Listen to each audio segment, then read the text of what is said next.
শ্বশুর বাড়িতে প্রথম প্রথম নতুন বইয়ের অবস্থা ভার্সেস তার 5 বছর পর। বৌমা বৌমা হ্যাঁ কোন শাশুড়ি মা? শুধু মা এটাও কি শিখাই দিতে লাগে? আর তোমার মাথা ঘুমটা কই? হ্যাঁ কোন মা? কইতাছি বিয়েতে যতগুলা গয়না পাইছো তুমি ইডি সব আমারে দিয়া দাও। কিন্তু মা এটি তো আমার পরিবারের লোকেরা দিছিল। এখন ইডোই তোমার পরিবার, ঠিক আছে? তুমি বাচ্চা মানুষ, এতগুলা গয়না সামাল দিতে পারতা না? আমারে দিয়া দাও। ঠিক আছে মা, আমি নিয়ে আইতাছি। মা এটা আমার মা বাবা দিছিল, প্লিজ এটার একটু সামলায় রাখেন। দেখি দই দিকে বাবা কি সুন্দর পিওর গোল্ডের। মা আমি যখনই চাইমু তখন দিবেন তো? আমার কাছে অনেকগুলা সিটি গোল্ডের গয়না পড়ে রয়েছে, যখনই কোনো দিকে যাইবা ওইগুলা পয়রা নিও, কেমন? আমি কোন জায়গাতে আয়া পড়ছি? চাকর বৌমা একটু না যায় তো, তাড়াতাড়ি আয়ো। আই মা।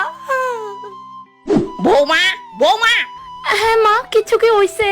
এটা তুমি কি বানাইছো? ডাল বানাইছি। ও ডাল, আমি তো ভাবছি ডেইনা জল। মা তুমি আমারে কেড়ে বিয়া দিলা।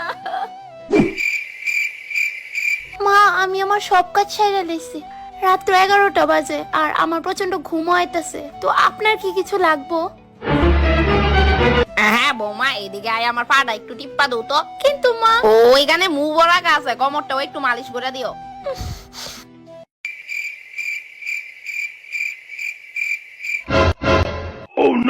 এই কি হইছে? ভালো করে মালিশ করো, মা বাবা কিছু শিখাইছে না নাকি? দা কি জানেন তো, আমার মা বাবা আমারে গোলামের মতো রাখছে না, তাই হয়তো জানি না।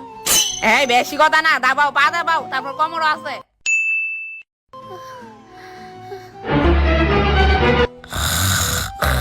এই সুযোগ বাইরনে।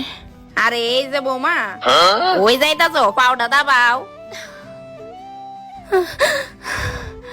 বিয়ের আগে আমি কত দিব্যি চড়াফেরা করতাম, নিজে যাই মনে চাইতো তাই করতাম, আর এখন ওই কি গো, তোমার একটা কথা কইতাম। কি তাকো? দেখো তোমার মা আমার উপর প্রচন্ড অত্যাচার শুরু করছে, আমি কিন্তু আর নিতে পারতেছি না। আমার মা তোমারে সংসার কিভাবে করতে হয় ইডা শিখাইতাছে, তোমারে গাইড করতেছে, আর তোমার এগুলো অত্যাচার মনে হয়। তুমি বাড়ি থাকো না তো, এলিকে কিচ্ছু জানো না। দেখো তোমার ফালতু কথা শোনার আমার কাছে টাইম নাই, আমি জানি আমার মা কেমন। আর না বহুত হইছে ভাই, তুমি আমারে নিয়ে যাও এতে।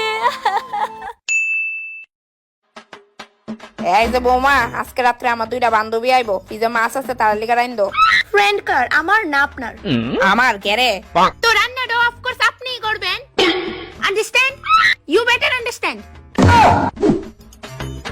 এই যে মহোদয়, আপনার মা কিন্তু উজার দেখ কালাইতাছে, বুড়িরে কইন লিমিটে থাকতো, আমারে যা খুশি তা কয়। এই আমার মা সম্পর্কে চুপ, একদম কথা কইবি না, যা গিয়ে বুড়িরে বইক্কা, তুই ভালোই জানোস তোর মা কেমন টাইপের। বাবা তোমার কি মনে হয় আমি তোমার কথা শুনুম? না না, কিতা কইছস বুঝছি না, আরেকবার কো। ও মা তুমি আমার অর্ধাঙ্গিনীর লগে লাগু কেন গো? এই যে বুড়ি, আমার বাপের বাড়ি গয়না ডিজে নিছিলেন, মনে আছে নি? না আমার মনে নাই। ইডা দিয়ে মাথাত বাড়ি মেরে মনে করে দিতাম নি। নো বৌমা, সব লয়ে যাও। দেখ বাবু, তোর বউ কিন্তু এখন বেতালাও করতাছে, 1 মাস হয়ে গেছে বাপের বাড়িতে গেছে, এখনো আউনে পাত্তা আসেনি। ফোন করছিলাম আজকেই আইবো। দিন দিন ভালোই উন্নতি হইতাছে বাবু, জানোস মুহের উপরে তর্ক করে এখন। যদি নিজের মায়া হইতো চুলের মুষ্টির ধরে বাইতে বাই করলাম এনে। দাঁড়াও না, আমিও খেয়াল করতেছি ইডা আয়ুক আজকে বাড়িতে আর ফোদা। উফ কি ভারী। আরে আয়া পড়ছো তুমি, আমারে কইছো না কেন ব্যাগ ডানতাম? দেখো আমি বাড়ির সব কাজ করে লাইছি। গুড। হ্যাঁ বৌমা, আইতে কোনো প্রবলেম হইছে না তো? একদমই না। আচ্ছা এনো কি কেউ চাটা খাইবো? হ্যাঁ কি লক্ষ্মী বৌমা আমার, দেখ বাড়ি ঢুকেই কেমনে চায়ের কথা জিগাইতাছে। ও গলাটা একটু শুকায় উঠতাছে, ঠিক হই। হ্যাঁ তো যান গিয়া চা বানান, লগে আমার লিগো 1 কাপ বানান।